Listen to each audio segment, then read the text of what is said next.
மாணிக்க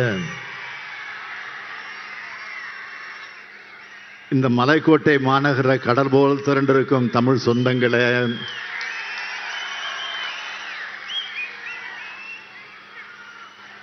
திருச்சினால திருப்புமுனை தான்.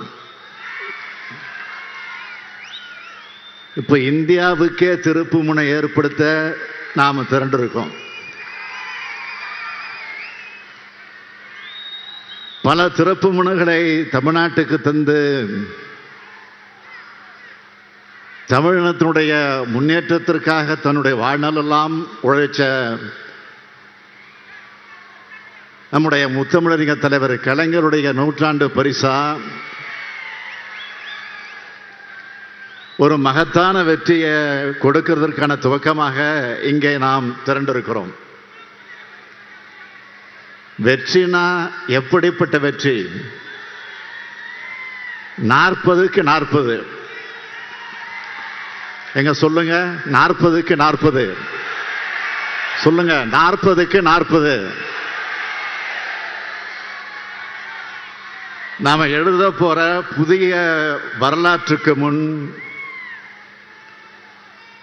தந்தை பெரியாரையும் பேரறிஞர் அண்ணாவையும் தலைவர் கலைஞர் அவர்களையும் வணங்கி இந்த பயணத்தை நான் தொடங்குகிறேன். மாநாடு போல் இந்த பரப்புரை கூட்டத்தை ஏற்பாடு செஞ்ச இந்த கூட்டத்திற்கு தலைமை தாங்கி கொண்டிருக்கக்கூடிய கழகத்தினுடைய முதன்மை செயலாளர் ஆற்றல் மிகு K.N. நேரு அவர்களே, மறுமலர்ச்சி திராவிட முன்னேற்ற கழகத்தினுடைய பொதுச் செயலாளர் என்னுடைய ஆருயிர் அண்ணன் வைகோ அவர்களே, கழகத்தினுடைய துணை பொதுச் செயலாளர் நாடாளுமன்ற உறுப்பினர் ஆர் ராசா அவர்களே, கழகத்தின் கொள்கை பொறுப்பு செயலாளர் திராவிட முன்னேற்ற கழகத்தினுடைய மாநிலங்களுடைய தலைவர் திருச்சி சிவா அவர்களே, அமைச்சர் பெருமக்கள் ரகுபதி அவர்களே, தம்பி அன்பில் மகேஷ் பொய்யாமொழி அவர்களே, சிவசங்கர் அவர்களே, மெய்யநாதன் அவர்களே, மாவட்ட கழகத்துடைய செயலாளர்களே, காடுவெட்டி தியாகராஜன் அவர்களே, வைரமணி அவர்களே, செல்லபாண்டியன் அவர்களே, ஜெகதீஸ்வரன் அவர்களே, மாநிலங்களுடைய உறுப்பினர் அப்துல்லா அவர்களே, சட்டமன்ற உறுப்பினர்கள் பழனியாண்டி, சின்னதுரை, மாணிக்கம், பிரபாகரன், சவுந்தரபாண்டியன், முத்துராஜா, ஸ்டாலின் குமார், இனிகோ இருதயராஜா, கதிரவன் உள்ளிட்ட முன்னாள் இந்நாள் உறுப்பினர்களே, நமது இந்தியா கூட்டணியுடைய வெற்றி வேட்பாளர்களாக களமிறங்கி சற்று முன் உங்களிடத்தில் வாக்கு கேட்டு அமர்ந்திருக்கக்கூடிய திருச்சி நாடாளுமன்ற தொகுதியில் போட்டியிடும் தம்பி துரை வைகோ அவர்களே, பெரம்பலூர் நாடாளுமன்ற தொகுதியில் உதயசூரியன் சின்னத்தில் போட்டியிடக்கூடிய தம்பி அருண் நேரு அவர்களே, ஒருங்கிணைந்த திருச்சி மற்றும் பெரம்பலூர் மாவட்ட கழக நிர்வாகிகளே, உள்ளாட்சி பிரதிநிதிகளே, இந்தியா கூட்டணி கட்சியினுடைய நிர்வாகிகளே, தொண்டர்களே, பத்திரிகை மற்றும் ஊடகத்துறை சார்ந்த நண்பர்களே, என் உயிரோடு கலந்திருக்கக்கூடிய தலைவர் கலைஞரின் உயிரினும் மேலான அன்பு உடன்பிறப்புகளே, உங்கள் அனைவருக்கும் வணக்கம்.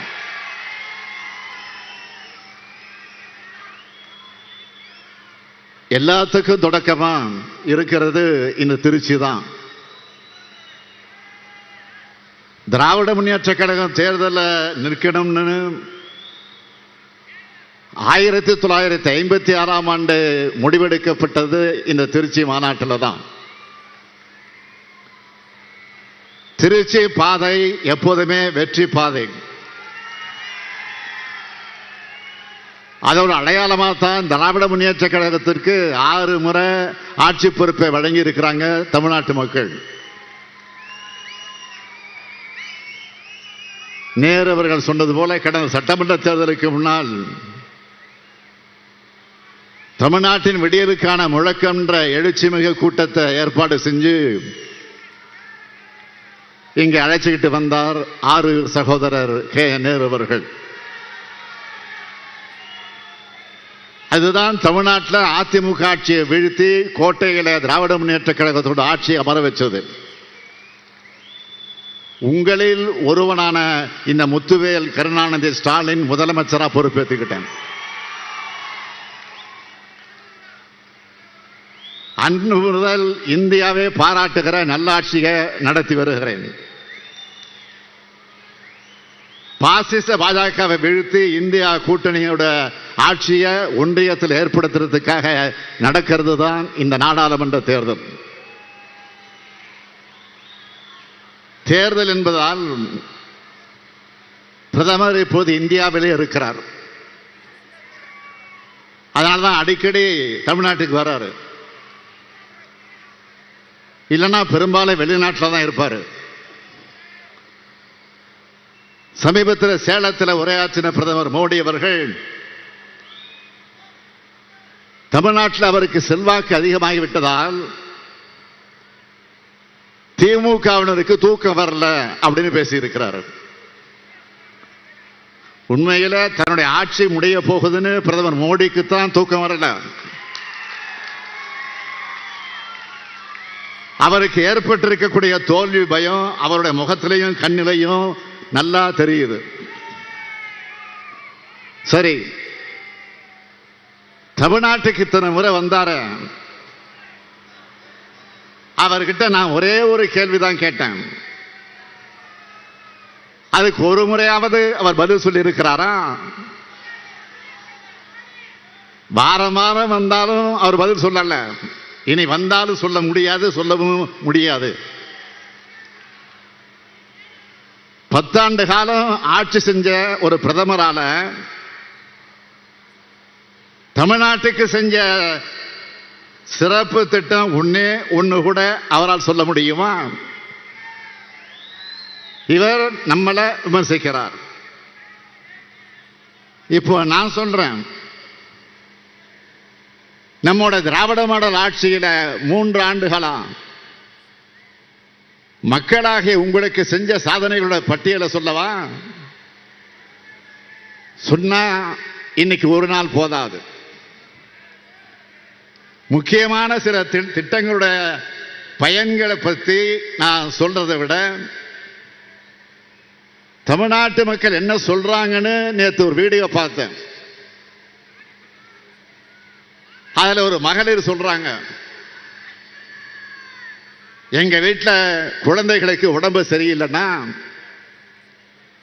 காசுக்காக யாரையும் எதிர்பார்க்க வேண்டிய தேவையே இனிமே இல்லை. எங்க அண்ணன் ஸ்டாலின் கொடுக்கிறாரு 1000 ரூபாய் தாய் வீட்டு சீர் இருக்கு. இப்படி மாசம் மாசம் மாநிலம் முழுக்க 1,15 லட்சம் குடும்பங்கள் மகிழ்ச்சியா இருக்காங்க. அடுத்து விடியல் பயணம் திட்டம் பத்தி பேசுறாங்க. ஸ்டாலின் சார் பஸ்ல போய் 4 மாசமா இலவச பயணம் செஞ்சு கம்ப்யூட்டர் கோர்ஸ் முடிச்சு இப்போ வேலைக்கு போறேன்.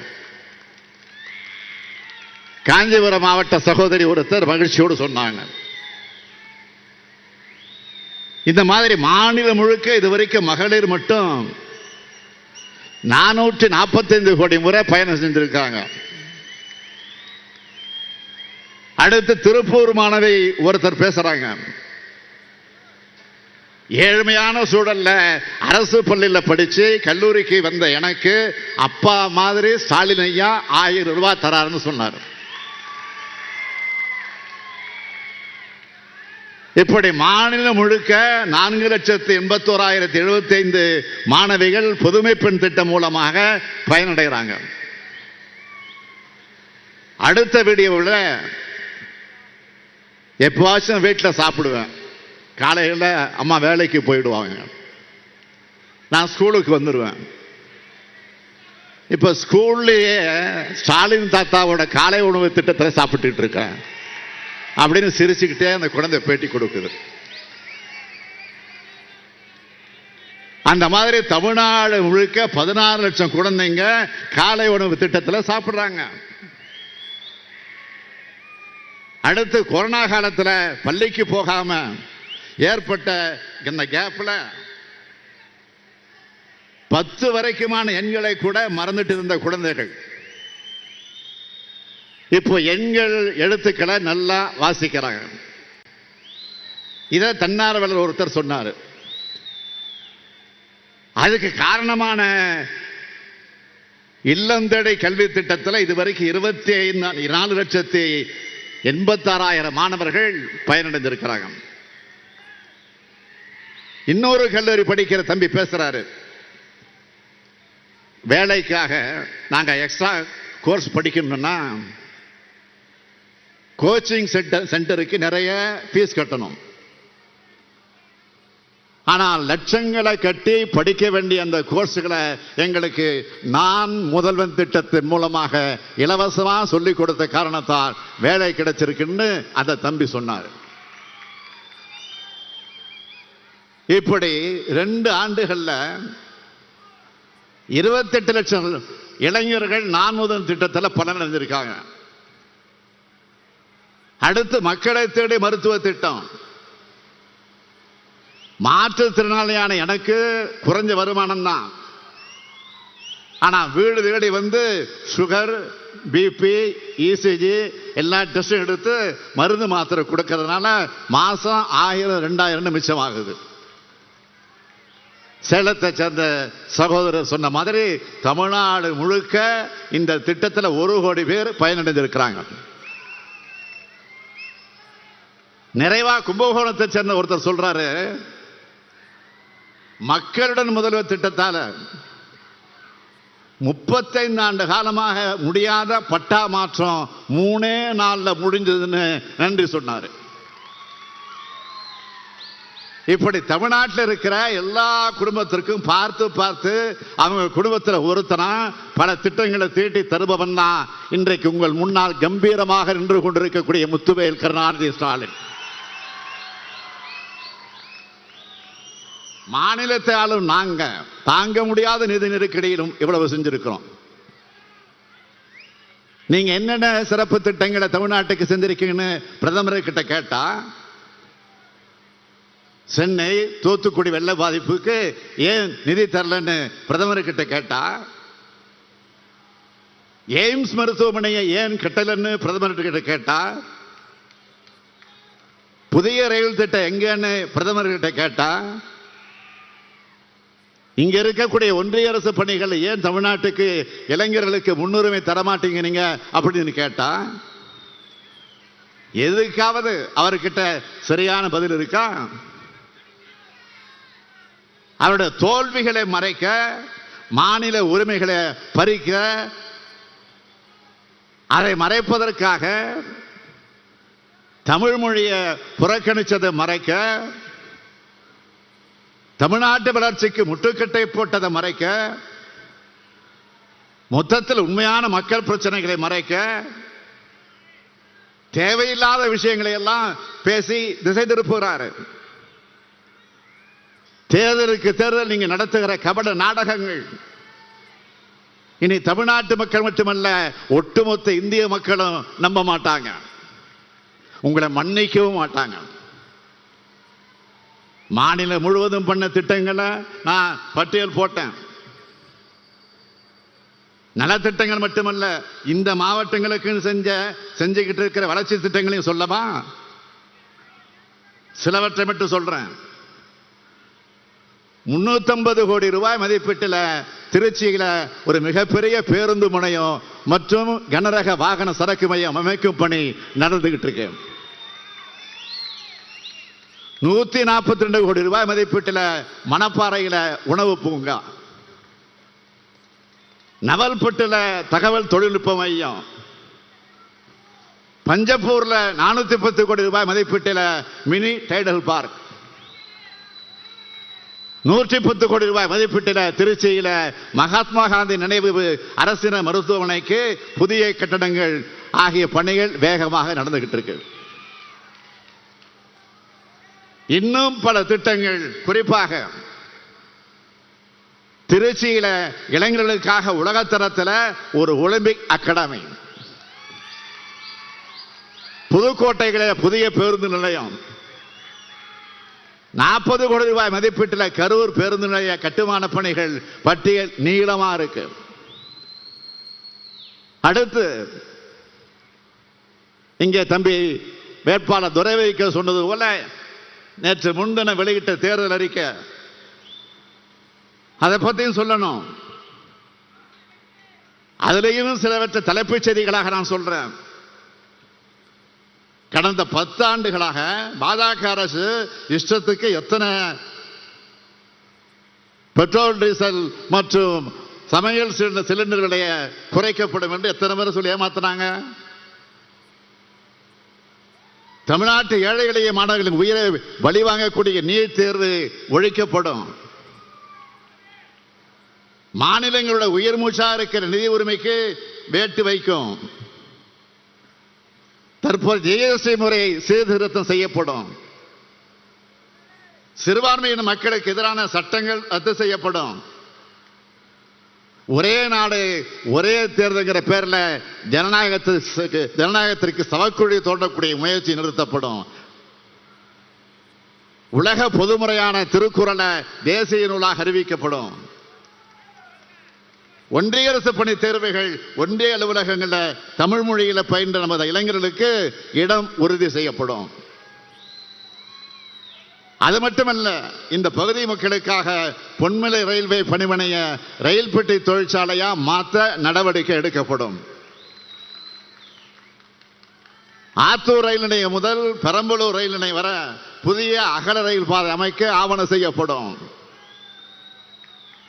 நம்முடைய அமைச்சர் தம்பி மகேஷ் அடிக்கடி கோரிக்கை வைக்கக்கூடியது என்னன்னு கேட்டீங்கன்னா, தேசிய நெடுஞ்சாலையில் பால் பண்ணை முதல் துவாக்குடி வரை உயர்மட்ட சாலை அமைக்கப்படும்.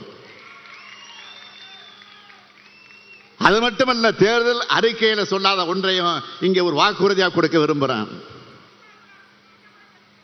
அந்த உயர்மட்ட சாலை அமைப்பதோடு அணுகு சாலையும் அமைக்கப்படும். இப்படி மக்களுக்கான திட்டங்களை சிந்தித்து செயல்படுத்தக்கூடிய அளவிற்கு பாடுபடக்கூடியவர்கள் தான் நாம். ஆனா தமிழ்நாட்டில் சொல்றதுக்குன்னு எதுவுமே இல்லாத ஆட்சியை நடத்தினவர் தான் நம்முடைய பாரத பிரதமர் நரேந்திர மோடி அவர்கள். அவரால் சாதனைகளை சொல்ல முடியல. மேடைக்கு மேடை என்ன சொல்றாரு? 10 ஆண்டு நான் ஊழலற்ற அரசாங்கத்தை நடத்துறேன்னு சொல்றாரு.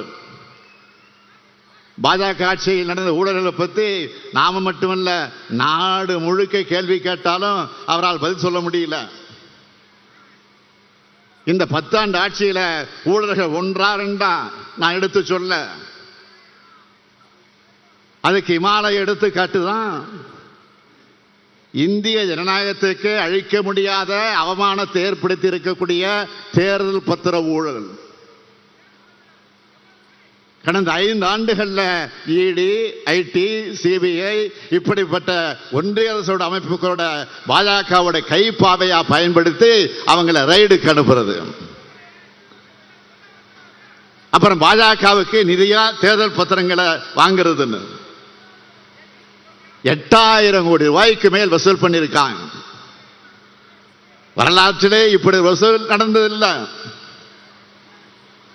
அது மட்டுமல்ல, சிஏஜி அறிக்கை வந்துச்சு.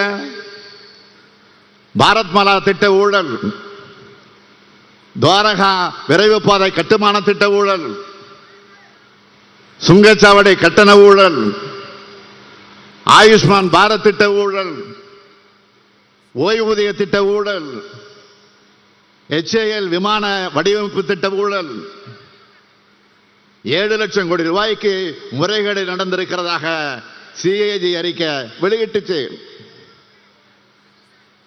அந்த அறிக்கை மேல தக்க நடவடிக்கை எடுக்க வேண்டிய ஒன்றிய அரசு அது பற்றி வாய் திறக்கல.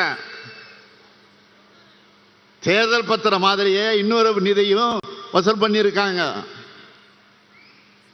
அதுவும் PM கேஷ் ஃபண்ட்ஸ் அதுக்கு பேர் வச்சாங்க. அப்படி ஒரு பேரை வச்சு அதை வசூல் பண்ணியிருக்காங்க.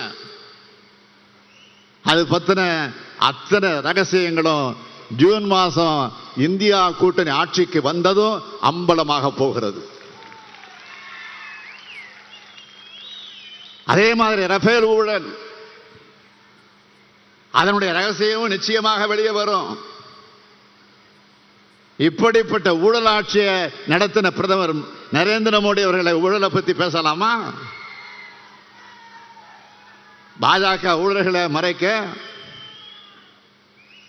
நேற்று இரவு டெல்லி முதலமைச்சர் அரவிந்த் கெஜ்ரிவாலை கைது செஞ்சிருக்கிறாங்க. என்ன காரணம்?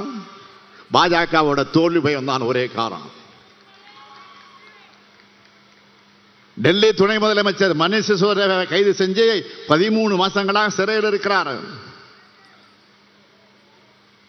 போன மாசம் ஜார்க்கண்ட் முதலமைச்சர் ஹேமந்த் சோரன் அவர்கள் கைது செய்யப்பட்டு சிறையில் இருக்கிறார். இப்போ அரவிந்த் கெஜ்ரிவால். அப்பட்டமான பழிவாங்க நடவடிக்கை இல்லையா இது?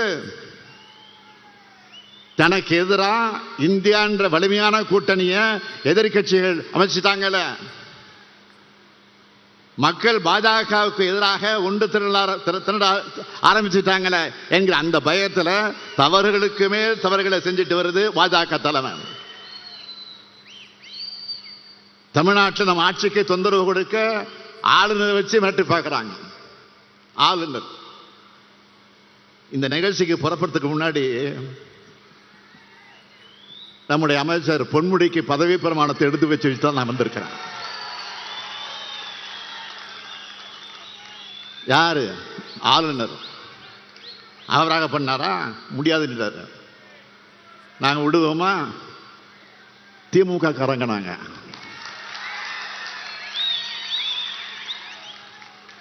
நீதிமன்றத்துக்கு போனோம். உச்ச நீதிமன்றத்தில் என்ன நேற்றைக்கு நீதிமன்றத்தில் வாதம் நடந்துச்சு. எப்படிப்பட்ட கண்டனத்தை ஆளுநருக்கு தெரிவிச்சிருக்கிறாரு தலைமை நீதிபதி. அதற்கு பிறகு இன்றைக்கு 3 மணிக்கு அழைப்பு வந்துச்சு. அந்த அழைப்பை ஏற்றுக்கொண்டு நாங்கள் நேரடியாக சென்று ராஜ்பவனில் போய் பதவி பிரமாணத்தை எடுத்துட்டு ஒரு மரியாதைக்கு ஆளுநருக்கு பொக்கே ஒன்று கொடுத்துட்டு புறப்புறப்ப சொன்னேன், இன்னைக்கு தான் நான் தேர்தல் வேலையை தொடங்குறேன், தேர்தல் பிரச்சாரத்துக்கு முதலாக ராஜ்பவன்ல இருந்து தொடங்குறேன்னு சொன்னேன்.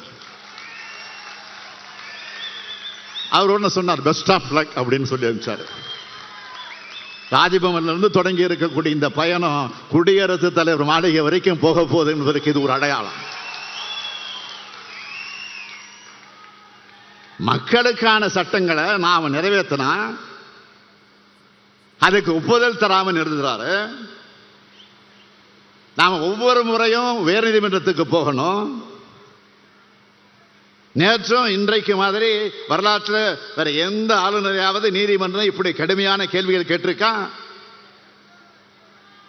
அப்படிப்பட்ட கேள்விகள் நேற்றைக்கு கேட்கப்பட்டிருக்கு.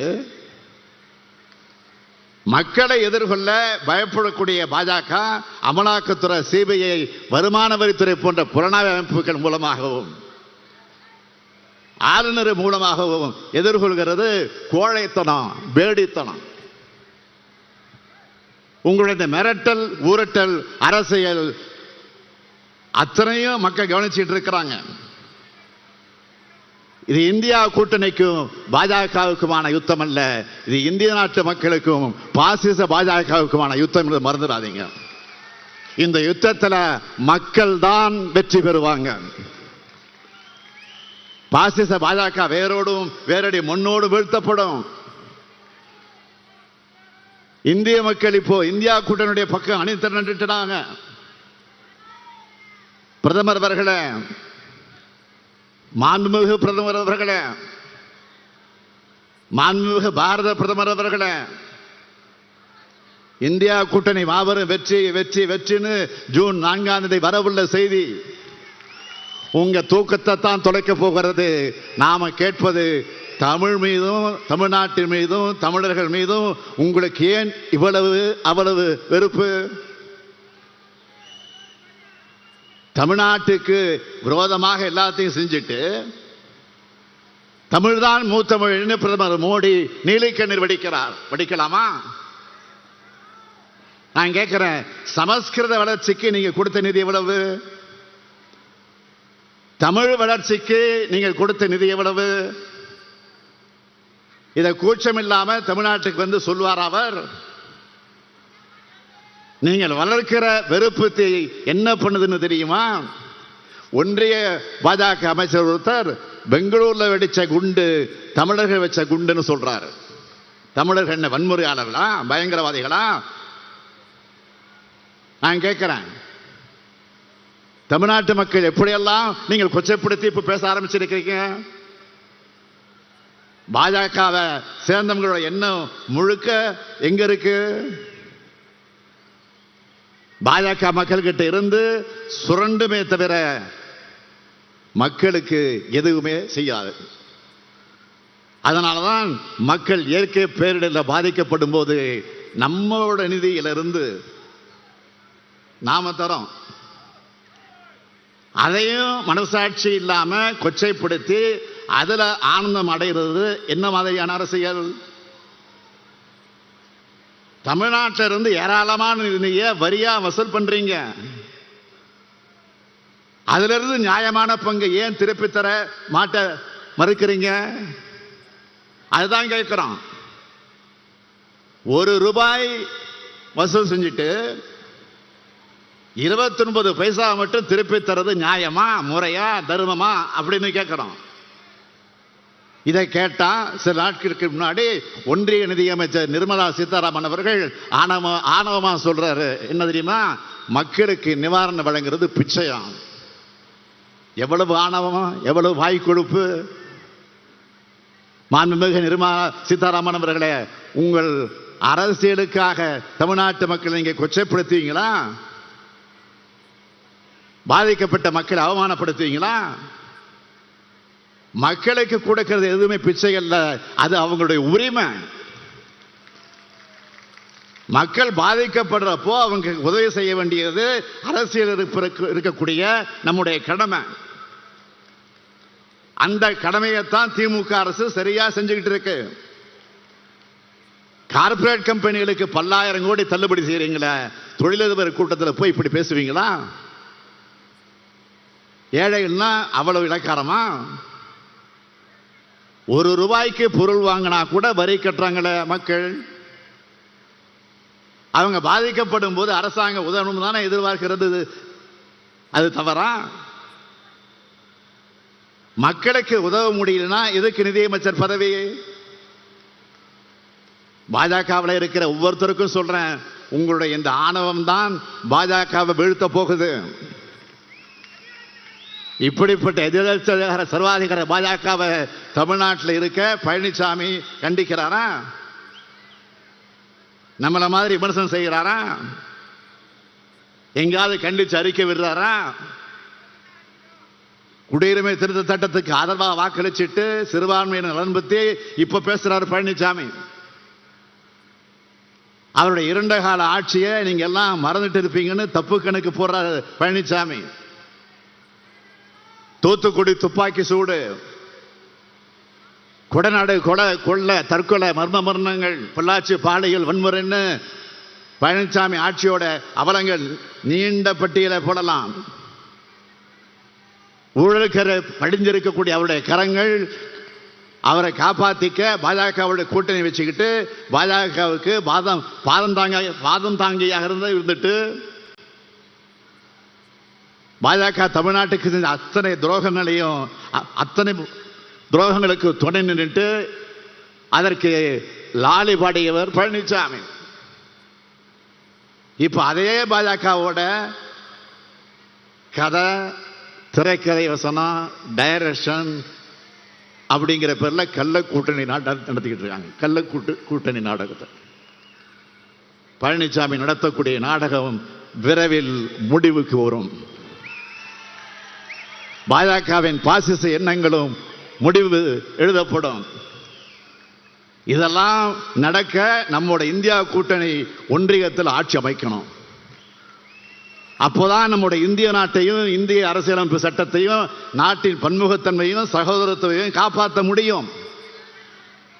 இந்தியாவுக்கு ஒளிமயமான எதிர்காலத்தை உருவாக்க காத்திருக்கும் இந்தியா கூட்டணி கட்சிகளுக்கு வாக்களிப்பேர்னு உங்களின் ஒருவனாக உங்களுக்காக உழைத்த தலைவர் கலைஞரின் மகனாக கேட்கிறேன். திருச்சி மற்றும் பெரம்பலூர் நாடாளுமன்ற தொகுதிகளுக்கான வேட்பாளர்களை அறிமுகம் செய்ய விரும்புகிறேன். இதோ திருச்சி நாடாளுமன்ற தொகுதியினுடைய வேட்பாளர். ஈழத் தமிழர்களுக்காக சிறைபல கண்ட திராவிட இயக்கத்தினுடைய போர்வால் என்னுடைய 6 அண்ணன் வைகோ அவர்களுடைய அருமை மகன் துரை வைகோ அவர்களையும், பெரம்பலூர் நாடாளுமன்ற தொகுதியினுடைய வேட்பாளரா திருச்சிய தீரர்களின் கோட்டையா உருவாக்கின உழைப்பின் அடையாளம் என் ஆரோக்கிய சகோதரர் நேரு அவர்களுடைய மகன், அவருக்கு உதயசூரியன் சின்னத்தில் போட்டியிடக்கூடிய அவருக்கு அருள் நேரு அவர்களுக்கு நீங்கள் ஆதரவளித்து வெற்றி பெற செய்ய வேண்டும் என்று வேண்டுகோள் வைத்து அந்த இரண்டு சிங்கங்களையும் உங்களிடத்தில் நான் ஒப்படைக்கிறேன். அவங்களுக்கு பெரும்பான்மையான வாக்குகளை அளித்து உங்களுடைய குரலா உங்களுடைய பிரதிநிதிகளா இந்த 2 இளம் சிங்கங்கள் நாடாளுமன்றத்திற்கு அனுப்பி வைக்க வேண்டிய கடமை, ஜனநாயக கடமை உங்களுக்கு இருக்கு. இந்தியாவை காக்கும் வெற்றி பயணத்தை திருச்சியிலிருந்து தொடங்குகிறேன். புதிய ஆட்சியை ஒன்றியத்தில் அமைப்போம், ஒளிமயமான இந்தியாவை உருவாக்குவோம். ஏப்ரல் 19ஆம் நாள் நீங்கள் அளிக்கிற வாக்கு புதிய இந்தியாவை உருவாக்கக்கூடிய வாக்காக அமையும். திருச்சியின் வெற்றி வரலாறு துவங்கட்டும், துவங்கட்டும், துவங்கட்டும். நன்றி, வணக்கம். செய்திகளை உடனுக்குடன் தெரிந்து கொள்ள உங்கள் கரம் டிவியை சப்ஸ்கிரைப் செய்யுங்கள். அதோடு பெல் பட்டனையும் கிளிக் செய்யுங்கள்.